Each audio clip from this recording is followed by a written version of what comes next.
diferencias son enormes. Y quiero reiterar, esto es un evento de emprendimiento para venezolanos, incentivado, creado por Opción Venezuela, es una asociación no gubernamental venezolana que está cumpliendo 15 años este 2007 y nosotros somos el primer evento internacional. Entonces, bueno, pasamos de un empresario, de una mujer de marketing, que es Madeleine, pasamos a un empresario, comunicador, publicista, que es Max, nos vamos al área de ingeniería, coaching y de las letras con Lisette, y nos tenemos que ir al área de la ciencia. Y eso es un tema complejo porque muchos no los entendemos. Y una de las cosas que a mí me llamó mucho la atención del siguiente ponente es que él tiene una capacidad maravillosa de explicar lo que tiene que ver con ciencia, que es súper complejo, y la gente lo puede entender ligerito. Y por esa razón, César Rodríguez está con nosotros el día de hoy. Y bueno, ¿quién es? Especialista en tecnología de alimentos, experto en nutrición, fundador de MP Nutrition Foundation y por supuesto venezolano, y está con nosotros el día de hoy. César.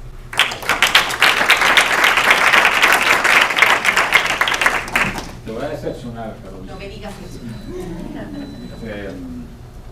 Yo quisiera, bueno, gracias por la invitación y espero que las experiencias que como empresario o como emprendedor pues sirvan a ustedes y a quienes nos están oyendo en otras partes.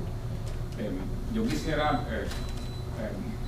básicamente validar lo que ustedes dijeron con respecto a los empresarios, y quisiera agregar que hay una palabra que el empresario se tiene que quitar, que es la palabra fracaso. El fracaso no existe si aprendes de la experiencia. Entonces es muy importante. Una característica de todo empresario o emprendedor básicamente es que le gusta correr riesgo, siempre anda en la búsqueda de oportunidades, siempre anda en la cacería. Así que los invito a que no tengan el temor de emprender, no tengan el temor de correr riesgo. Y voy a citar a Robert Kennedy, quien dijo que si estabas dispuesto a perder mucho, entonces ganarás mucho. Entonces, eso es una característica del empresario, correr riesgo. Bueno, yo comencé mi carrera como empresario o como emprendedor en el año 1984, recién me graduaba de Texas A&M University en Ciencia y Tecnología de Alimentos, pero duré como 3 años como asistente de investigaciones estudiando nutrición vegetal en sistemas ejecutivos hidropónicos. Entonces, cuando regresé a Venezuela en el año 84, decidí incursionar en un cultivo semicomercial, cultivos hidropónicos. Era algo totalmente novedoso en Venezuela. Fui de los primeros que arrancó con cultivos realmente hidropónicos con la técnica del flujo de nutrientes, y tuvimos mucho éxito porque introdujimos productos como el tomate, el cherry, el pepino europeo, el pimentón, etcétera, etcétera. Realmente la cosecha fue muy buena, pero el producto más importante que salió y lo más bello que salió de esa experiencia, que fue en Guiripa, Santa Simio, Estado de Aragua, es que ahí conocí a quien hoy es mi esposa y tenemos 31 años de casados. ahí también un producto importante, mi primera hija, Ana Karina Rodríguez, y pues tenemos 3 niños de los cuales estamos muy orgullosos. Parece mentira, pero en esta pequeña población de 2.000 habitantes en donde arranqué este proyecto en las primeras etapas de mi vida, tuve 2 experiencias que marcaron el futuro como empresario. La primera experiencia, y recuerdo que estuvimos en producción, es que padecía de un problema en la columna y tuve que ser sometido a una operación de la columna que me inhabilitó por casi un año. Duré 6 meses con un tubo de yeso. En aquel momento todavía se utilizaba el yeso de aquí a aquí, y había pasado un mes cuando ya toda la producción y todo el cultivo había caído, que fue la lección que aprendí, que no puedes montar un negocio que dependa 100% de tu salud. Es muchísimo riesgo. O te buscas un aliado, pero ese evento marcó la forma cómo iba yo a estructurar mi futuro negocio. El otro evento importante, faltó algo, ahí se borró algo. El otro. Aquí supuestamente debe haber magia, tú ves que yo no estoy en la parte de publicidad. Aquí debe haber un tomate, un pimentón totalmente rojo. Y parece mentira, pero este fue el comienzo de una gran oportunidad. Resulta ser que cuando los pimentones que nosotros producíamos iban a los anaqueles que se cosechaban pintón, como tradicionalmente se hace en Venezuela, los pimentones se ponían completamente rojos. Y eso, eso llamó la atención, ¿sí? Llamó la atención de quienes nos compraban los productos y me pidieron: mira, César, algo pasa, pero tus pimentones se ponen rojos en los anaqueles y los nuestros, de los cultivos tradicionales, no. ¿Por qué no nos asesoras? Entonces, con mucho gusto, me invitan a Mesa Cavaca, a la mesa, en la finca de Vitriney en Timotes, y yo llego, es mi primera experiencia con cultivos tradicionales. Recuerden que me gradué aquí en el 83, en el 84 me dediqué a la parte hidropónica, y me voy para Timotes, y cuando veo el cultivo, bueno, sí, aquí hay deficiencias de zinc, de cobre, de manganeso, y algo de potasio, y eso es todo lo que tienen que hacer. Ellos me vieron así como extrañadísimo. ¿Esto qué es? O sea, estaba hablando en chino. Entonces me percaté de que había una gran ignorancia y desconocimiento en lo que tenía que ver con nutrición vegetal. Entonces yo dije, bueno, aquí hay una oportunidad. Entonces yo les voy a preparar un guarapo, y de ahí en adelante me llamaron el guarapero. Entonces les mandé unas soluciones de micronutrientes, las cuales empezaron a aplicar, y con el tiempo se vieron los resultados. Por supuesto, comenzó la gente, por efecto multiplicador, a pedir el guarapo. Y yo dije, yo el guarapo no lo vamos a regalar, vamos a empezar a vender el guarapo. Conmigo se une mi hermano Fernando, y comenzamos. Él se va hacia la zona de cultivos como cereales, la zona de Portuguesa, donde es mi amigo Manuel, y el negocio arrancó. Entonces arrancó un negocio a base de micronutrientes foliares, fabricación foliar, y abandoné lo que yo siempre soñé, porque el proyecto de hidroponía viene de la tesis de grado que yo hice en 1976. Imagínate. Entonces lo pude concretar muchos años después. ¿Tu sueño? Mi sueño, pero entendí que tenía que pasar la página. En el año 90, esto fue el año, ya llegando al año 92, el producto seguía creciendo, pero entendí que había que evolucionar. Y por cuestiones del destino, tuve la oportunidad de conocer a un noruego llamado Tore Frimanslund, que conjuntamente con mi cuñada María Elisa Flores me ayudaron a conectar con el grupo industrial más grande de Noruega, Norsk Hydro, que pertenecía al Estado noruego, una empresa súper enorme, grande como la PDVSA de Noruega, que tenían oficinas en Venezuela, y producto de la forma como yo soy, pude lograr que nos dieran la representación de la empresa para Venezuela. No voy a entrar en detalle porque no tengo mucho tiempo, pero una historia larga, corta, fue que logramos la representación del grupo y comenzamos a importar fertilizantes en un mercado altamente subsidiado. Fuimos la primera empresa en 1992 que empezamos a competir con el Estado, con Presidente. Por supuesto, vino una reacción por parte del Estado, pero eso no importa, simplemente estamos empeñados en posicionarnos en el mercado. Afortunadamente, las técnicas que utilizamos de comercialización nos permitieron vender productos 3 y 4 veces a los productos del Estado, por la respuesta que hubo de campo. Entonces era un negocio interesante, y aprendí lo que lo había aprendido ya con el fertilizante foliar, lo importante que es poder satisfacer la necesidad del cliente. Pero también entendí que el cliente no siempre tiene la razón, porque en el caso de los agricultores no tenían idea de lo que había que ofrecerles, pero teníamos que aportarle la solución. Entonces ahí viene la parte ética de uno como emprendedor, como empresario. Tienes que tratar de darle y orientar a tu cliente de la manera más adecuada, y de esa manera tú te posicionas fuertemente en el mercado, darle la solución al problema, y no solamente él sabe cuál es la solución que él tiene, que necesita. Entonces, ¿qué pasó conmigo? Se me adelantó. Entonces, esa experiencia con el grupo noruego duró hasta el año 2005. En el interín tuve la oportunidad, ellos quisieron replicar el modelo venezolano en otros países y tuve que viajar en muchas regiones y me conseguí con que el problema que vivíamos en Venezuela de ignorancia en materia de nutrición vegetal también lo vivían países en Centroamérica.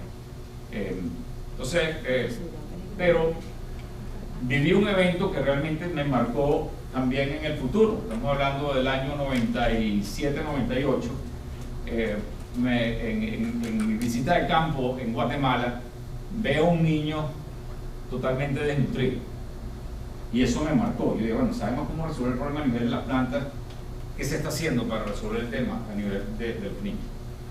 Bueno, eso simplemente, esa imagen quedó fijada en mi cabeza.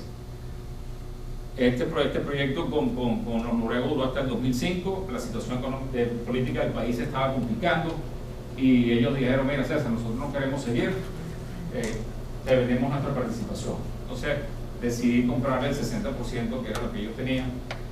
A partir de ese momento fui muchísimo más agresivo en las inversiones que hacíamos en Venezuela. Entonces construí unas plantas de mezcla física de fertilizantes, un almacenador importante, e hice una integración vertical del negocio.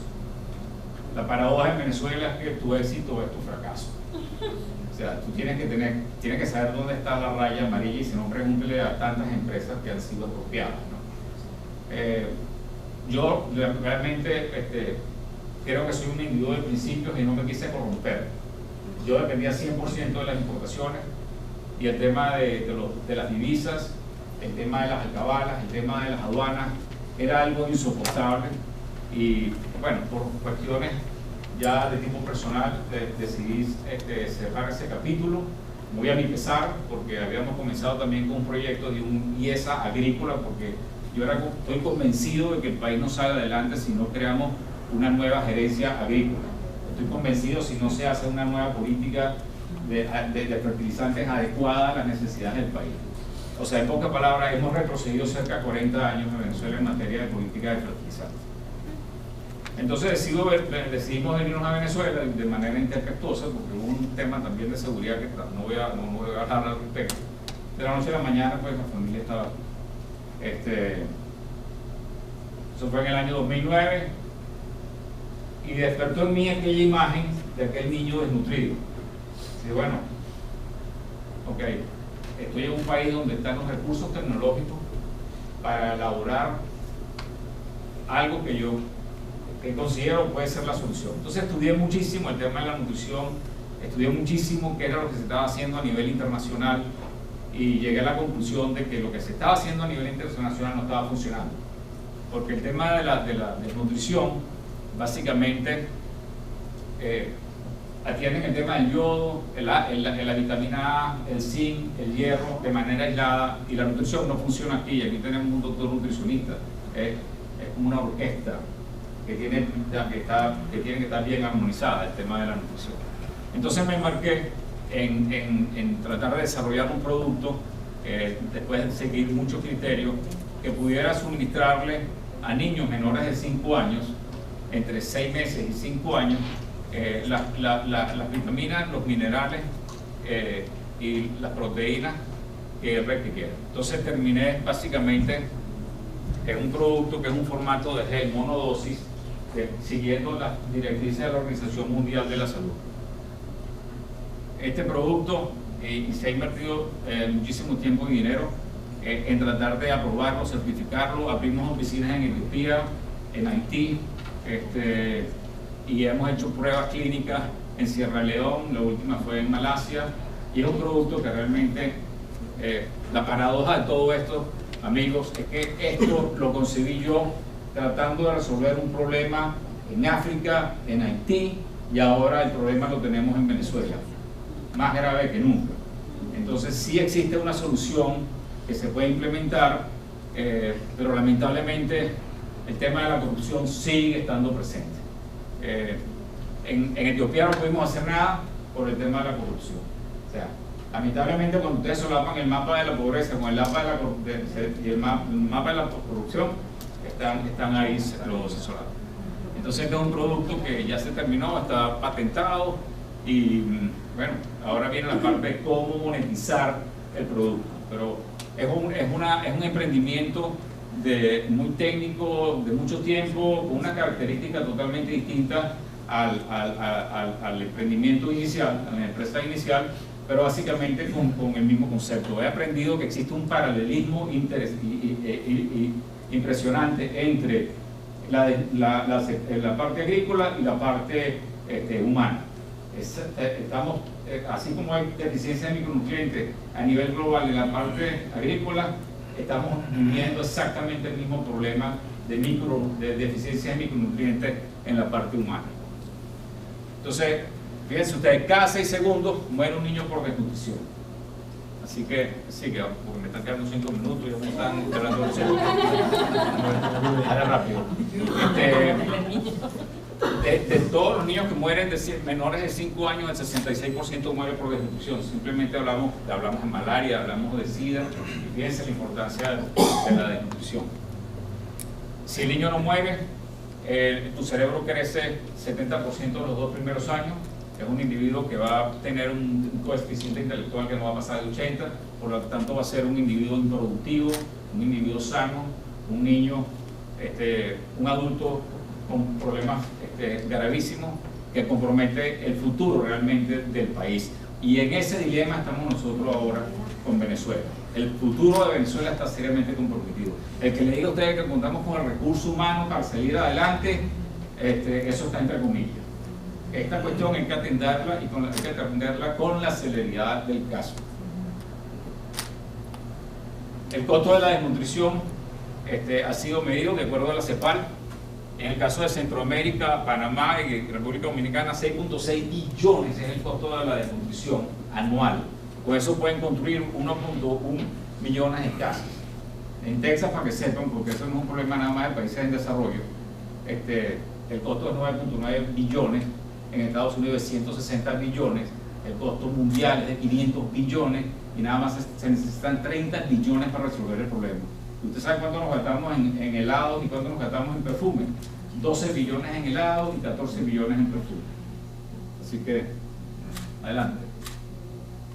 Si se reduce la desnutrición en 1%, podemos reducir la pobreza en 5%. O sea, no hay forma de romper el ciclo de la pobreza si no rompemos el ciclo de la desnutrición. En conclusión, mejorar la nutrición es pro pobre. ¿Okay? Como no tengo mucho tiempo, vamos rápido. Entonces, 3 minutos. Give me a break, como dicen. Aquí en Estados Unidos, además del proyecto de BNP, que también tenemos una fundación, BNP Nutrition Foundation, promoví una empresa de fármacos y de suplementos nutricionales con un aprendizaje tremendo sobre lo complicado que es este mercado. Este no es un mercado fácil. No es suficiente con tener un buen producto, no es suficiente con tener buena producción. Si no conoces los canales de comercialización, si no conoces lo sofisticados que son los canales de comercialización, es muy difícil entrar en la cadena. Es muy difícil.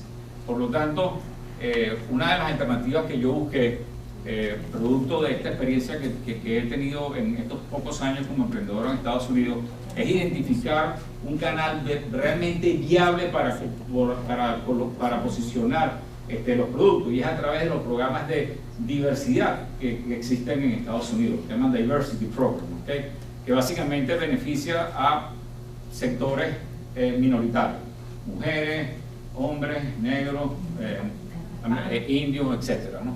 Entonces yo me acerqué a Herschel Walker. Cuando hagan el Google de quién es Herschel Walker, ya verán, es la empresa más grande de diversity en los Estados Unidos, y logré, a través de una alianza estratégica con él, me designaron director de asuntos PAN.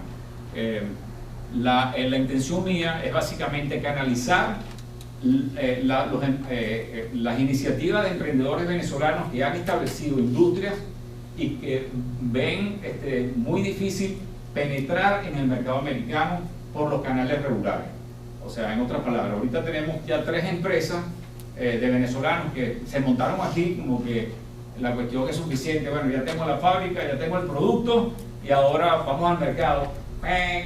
Comenzaron las banderas, las alarmas. Entonces, Sin embargo, a través de los programas de diversity, son entradas realmente viables para penetrar el mercado. Y en este caso, esta empresa, como le dije, se llama H. Walker Enterprises, es un canal bien efectivo. Este es Herschel Walker, de nuevo, como ya no tengo tiempo, pero es un tipo insigne aquí en los Estados Unidos, y estos son las diferentes áreas de experiencia y de servicio. Es muy grande en la parte del food supply, es el tercer proveedor de McDonald's, en el caso de pollo, más de 150 millones de libras de pollo. Estamos hablando de un conglomerado muy importante de servicios en todas estas áreas. Entonces, a ver, esto más o menos le da una idea de los tipos de clientes y por donde podemos canalizar productos de venezolanos, de emprendedores, no solamente de venezolanos, pero me estoy concentrando en los venezolanos por razones obvias, ¿no? Entonces, bueno, quisiera compartir un poco más de mi experiencia como emprendedor. Es un reto, no es imposible, no es difícil hacer negocios aquí en los Estados Unidos comparado con Venezuela. Lo único es que tenemos que entender muy bien el sistema, tenemos que entender muy bien la legislación, porque aquí te demandan por cualquier cosa. Tenemos que conocer muy bien el terreno.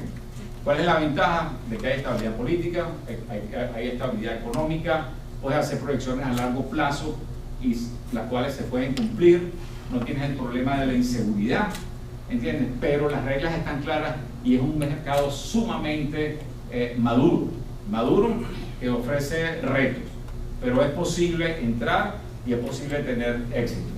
Pero recuerden, hay que correr riesgo y hay que atreverse.